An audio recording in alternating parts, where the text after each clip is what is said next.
हम लगन चार्ट की बात करते हैं। लोग लगन चार्ट को लेकर बहुत ज़्यादा कंफ्यूज रहते हैं कि क्या सच में लगन चार्ट पे ही हमारी लाइफ डिपेंड करती है। अगर हमें करियर को चुनना है तो क्या लगन चार्ट ही इंपॉर्टेंट हो जाता है किसी भी कुंडली के लिए? तो लगन चार्ट एक्चुअल में क्या है, ये आप हमें समझाइए। लगन चार्ट पापा है, ठीक अच्छा। है। पापा ही सब कुछ करते हैं। उसके बाद जो बच्चे आते हैं वो थोड़े थोड़े स्पेसिफिक किसी डिपार्टमेंट में अच्छे हो सकते हैं, but daddy is daddy. Yes. यहाँ पे इसका मतलब समझना ज़रूरी है कि पराशर जी ने ज्योतिष शुरू किया, वहाँ से लगन चार्ट बना। उसके बाद कई सारे स्कॉलर्स आए, केपी आए, कृष्णमूर्ति साहब आए, नाड़ी ज्योतिष पनपा, बहुत सारे अलग अलग फॉर्म ऑफ एस्ट्रोलॉजी पनपे। पर ये सारी चीज़ें, जैसे लाल किताब भी आया, ये सारी चीज़ें आई यहीं से थी। तो लगन चार्ट हमेशा डैडी रहेगा। इसके बाद कई सारे वर्ग कुंडलियाँ होती हैं जिन्हें हम डिविजनल चार्ट्स कहते हैं, वो हेल्प करते हैं लगन चार्ट को और ज़्यादा अच्छे से पढ़ने में। पर ऐसा कभी नहीं होता कि लगन चार्ट में कुछ और कह रहा है और इस कुंडली में, वर्ग कुंडली में या फिर डिविजनल चार्ट्स में कुछ और बातें हो रही हैं। ऐसा कभी नहीं हो सकता। तो ये सारी जितने भी चार्ट्स होते हैं आपके, चंद्र कुंडली है, सूर्य कुंडली है, नौमांश है, दशमांश है, सप्तमांश है, ये सारी चीज़ें लग्न चार्ट से ही बनी है। तो यस, लग्न चार्ट बहुत इंपॉर्टेंट है और उसका अच्छा होना आपकी लाइफ के लिए बहुत ज़्यादा इंपॉर्टेंट है। और डायरेक्शंस आपको 80 से 85% लग्न चार्ट से मिल जाती। कहीं कहीं जब कोई ज्योतिष होता पढ़ता है और ज़्यादा डिटेल में जाने के लिए, फॉर एग्जाम्पल किसी की कुंडली में लिखा है कि आपका डाइवोर्स होगा, हाँ। ओके ठीक है, यहाँ तक बात समझिए, लग्न चार्ट बता देगा। अब नौमांश आपको ये कंफर्म करेगा कि डाइवोर्स कैसे होगा। ओके। वाइफ छोड़ेगी कि हस्बैंड छोड़ेगा, क्या इन लॉज की वजह से होगा या पड़ोसी की वजह से होगा, दैट वो जो डिटेल है वो आपका ये डिविजनल चार्ट बताएगा। और लग्न चार्ट ने अपना प्रॉमिस पूरा ही करेगा। ये दोनों कभी कॉन्ट्राडिक्ट नहीं करेंगे, कॉम्प्लीमेंट करेंगे। अब मेरा आपसे सवाल है यहाँ पर एक, ये सवाल ऐसा है जो लोग बहुत ज़्यादा चाहते हैं कि आप इसका आंसर करें। जैसे हम देखते हैं कि एस्ट्रोलॉजी जो होता है लोगों का भाग्य बदल देता है, लोगों की किस्मत बदल जाती है एस्ट्रोलॉजी। मतलब कहते हैं कि अगर आप एक अच्छे एस्ट्रोलॉजी के पास चले जाते हैं तो आपके लिए बहुत ही अच्छा होता है, मतलब आपका सब कुछ चेंज हो सकता है। लेकिन उसके बावजूद भी बहुत से ऐसे लोग हैं जो इस पर ट्रस्ट नहीं कर पाते हैं आज भी। आपका क्या मानना है कि एस्ट्रोलॉजी सिर्फ एक गाइडेंस टूल है या फिर भाग्य बदलने में ये वाकई सक्षम है? एस्ट्रोलॉजी कोई भाग्य नहीं बदलता और एस्ट्रोलॉजर के बस की बात नहीं है कि किसी का भाग्य बदल दे और किसी की लाइफ बदल दे। वो सिर्फ श्री हरि बदल सकते हैं, ठीक है। ये एक सब्जेक्ट है। जब तक हम इसे एज अ सब्जेक्ट लेंगे कि इसमें थोड़ी फिजिक्स भी है, थोड़ी एस्ट्रोनॉमी भी है, थोड़ी बताने की कला भी है, तब तक आप ठीक हैं। लेकिन जिस दिन आप ये सोचेंगे कि मेरा कुछ एकदम से झप्पड़ फटेगा या अंबानी जी गोद लेके चले जाएंगे मुझको, कुछ मैं ऐसे उपाय कर लूँगा, आप खुद को भ्रमित कर रहे हो। और ऐसी कोई बातें आपको बता रहा है तो वो आपको भ्रमित कर रहा है। भाग नहीं बदलती एस्ट्रोलॉजी। एस्ट्रोलॉजी जीवन संवारती है। अच्छा। आपको बताती है कि यहाँ टाइम वेस्ट हो जाएगा, इधर चले जाओ, ठीक है। डॉक्टर बनने के लिए पैदा हुए हो, यूट्यूब पे मत आओ। ये टूल है गाइडेंस का, जो आपने दूसरा बोला था। तो आप ज्योतिष के पास जा रहे हैं तो एक गाइडेंस के लिए जाइए कि मेरी लाइफ में आने वाले साल में के क्या क्या बड़े बड़े इवेंट्स हो सकते हैं और उसके हिसाब से प्रिपेयर करिए अपने आप को।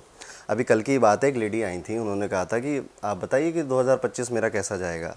तो मैंने कहा जॉब चली जाएगी आपकी, ठीक है। अब ये एक गाइडेंस थी कि मई में जॉब जाएगी, फिर अगस्त में दोबारा भी मिल जाएगी। लेकिन अब ये जो 3 महीने हैं ना, आप बौखलाओगे नहीं कि हाय दैया अब क्या होगा मेरा, ठीक है। अब यहाँ पर आप अभी से आपके पास समय है 6 महीने का कि आप सेव भी कर सकते हो उन 3 महीनों के लिए, ओके। सो ये सारी ये गाइडेंस है, जीवन संवारने के तरीके हैं। किसी के हेल्थ इश्यूज़ दिख जाते हैं कि आपको हेल्थ इशू होने वाला है नेक्स्ट ईयर, मेडिकल इंश्योरेंस है ना, नहीं है तो करा लो, नहीं तो जेब से 4-5 लाख चले जाएंगे। क्योंकि हम गरीबी से एक मेडिकल बिल दूर होते हैं। तो ज्योतिष आपको इन सब जगहों पे प्रोटेक्ट कर सकता है। बट ऐसा मत कहिए कि भाग्य बदल देगी, ज़िंदगी बदल देगी, छप्पड़ पाड़ के सब कुछ आ जाएगा। ये सब सुनने में अच्छे लगते हैं ये शब्द, ठीक है। पर सच्चाई इतनी ही है कि ज्योतिष आपको संवारता है, आपको गाइड करता है। मतलब अरुण जी, जो लोग ये कहते हैं कि एस्ट्रोलॉजी हमारा भाग्य बदलता है और आपका भाग्य बदल सकता है, तो ये एस्ट्रोलॉजी के नाम पे एक स्कैम कर रहे हैं फिर लोग। भाग्य सिर्फ श्री हरि बदलते हैं, जिंदगी भी सिर्फ श्री हरि बदलते हैं, ठीक है। इसको एज अ सब्जेक्ट लेना है, ठीक है, कि कुछ कैलकुलेशन है, पूरा मैथमेटिक्स है इसमें, ठीक है, कि सन इतनी डिग्री में यहाँ बैठा है तो इस तरह के रिजल्ट आएंगे, ओके। सो इसको अगर लेकर आप अपने जीवन को गाइडेंस लेते हो तो बहुत अच्छा है। अगर आप ये सोच रहे हो कि नहीं यार, सिर्फ मैं ज्योतिष ज्योतिष ज्योतिष करूंगा, उपाय उपाय उपाय करूंगा, सुबह शाम मंत्र करूंगा, सुबह शाम यहाँ पे वो दान करूंगा और मेरी ज़िंदगी बदल जाएगी, मैं कर्म नहीं करूंगा, तो आप अपने आप को बेवकूफ़ बना रहे हो, ठीक है। क्योंकि वो भी, उसने भी आपकी कुंडली में लिखा है कि जो मिलना है कर्म से ही मिलना है। अब इसका एग्जाम्पल ज्योतिष के अंदर ही है। जब हम लग्न कुंडली देखते हैं उसमें एक तीसरा हाउस होता है, थर्ड हाउस कहता है हार्डवर्क, और उसके जस्ट अपोजिट होता है नाइन्थ हाउस, वो है लक, भाग्य। अपोजिट हाउसेस हमेशा कनेक्टेड होते हैं ज्योतिष में, तो हमेशा आपका हार्डवर्क और लक कनेक्टेड था। ज्योतिष जब से बना है तब से ये बात बताई जा रही है, पर कोई समझ ही नहीं रहा है, कोई फोकस ही नहीं कर रहा। तो कर्म तो करना ही पड़ेगा ना, मेहनत करनी पड़ेगी, गिरना भी पड़ेगा, उठना भी पड़ेगा। ज्योतिष से बस गाइडेंस ले लेंगे हम, ठीक है। टाइम वेस्ट नहीं होता है एस्ट्रोलॉजी अगर आपको आती तो यू डोंट वेस्ट टाइम। फैसले थोड़े से बेहतर हो जाते हैं, थोड़े से ठीक हो जाते हैं, फिर भी इवेंट नहीं बदलता। अगर इवेंट एक्सीडेंट का है तो इवेंट होगा। ज्योतिष से आप उसके लिए प्रिपेयर हो सकते हो या उसकी थोड़ी सी इंटेंसिटी को बहुत ज़्यादा कम कर सकते हो, ठीक है, अपने अच्छे कर्मों से, गुड कर्मा से। ज्योतिष में अक्सर उपाय बताए जाते हैं कि आप दान करें, आप पशुओं को दान करें, ठीक है। अब ये जितने भी उपाय हैं ये आपके गुड कर्मा क्रिएट करने के लिए हैं। अभी आपने सवाल पूछा कि जो लोग विश्वास नहीं करते, विश्वास इंसान भगवान पे भी नहीं करता, ठीक है। मैं यहाँ नहीं बैठा हूँ कि लोग विश्वास करें ज्योतिष पे आकर। और शुरुआत जब मेरी हुई थी, मैंने काम की, तब मैंने मैं भी नहीं करता था विश्वास, ठीक है। पिताजी हमारे एस्ट्रोलॉजी थे, न्यूमरोलॉजी मैंने क्लास 7th में पढ़ ली थी, वो थोड़े बहुत मज़े के लिए, इंटरटेनमेंट के लिए मज़ा आता था।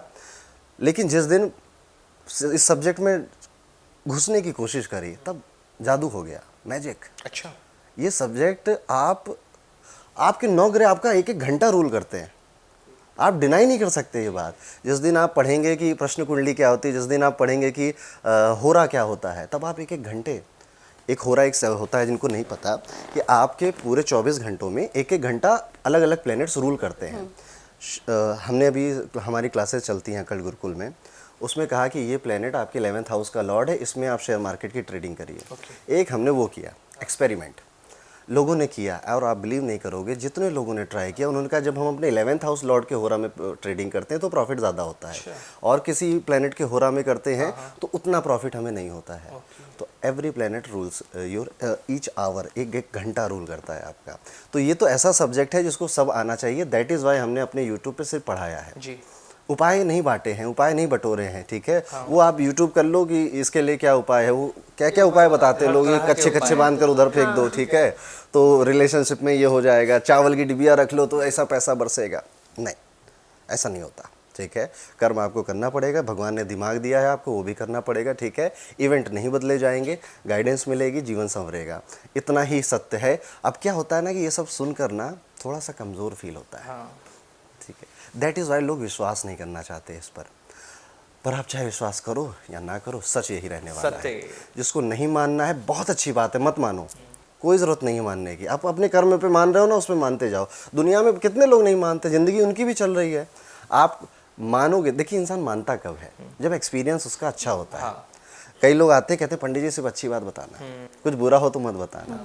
तो हम अपने दिमाग को यही ट्रेन कर रहे हैं, ऐसे ही ट्रेन कर रहे हैं कि अच्छी बातें जब तक हैं तब तक ज्योतिष बहुत बढ़िया है। जिस दिन उसने बोल दिया कि अरे ऐसा हो सकता है, ये सब कुछ नहीं होता, ये सब मैं नहीं मानता, ये सब अंधविश्वास हो जाता है। तो ये भी है। सवाल क्या पूछने चाहिए किसी से, ये भी बहुत मैटर करता है। एक एस्ट्रोलॉजर सामने बैठा है, आप उससे ये मत पूछो कि सामने वाली खिड़की से काजल देखती है क्या, उसके मन में क्या चल रहा है। This is the abuse of astrology, okay. ये नहीं, एस्ट्रोलॉजी इसलिए नहीं ऋषि मुनि लिख कर गए थे कि तुम्हारी काजल तुम्हारे बारे में क्या सोच रही है बताया जाएगा तुमको, ठीक है। तो जो विश्वास नहीं करते हैं बहुत अच्छी बात है, मत करो विश्वास, आप अपना कर्म करो। जो विश्वास करते हैं मैं उन सबसे कहूँगा कि इसको सीखते भी जाओ धीरे धीरे, जस्ट एज अ हॉबी। और इसका कंटेंट सब फ्री में अवेलेबल है, बहुत सारे लोगों ने पढ़ाया है, मेरे चैनल पर भी है, सीखिए, मज़ा खुद आएगा आपको।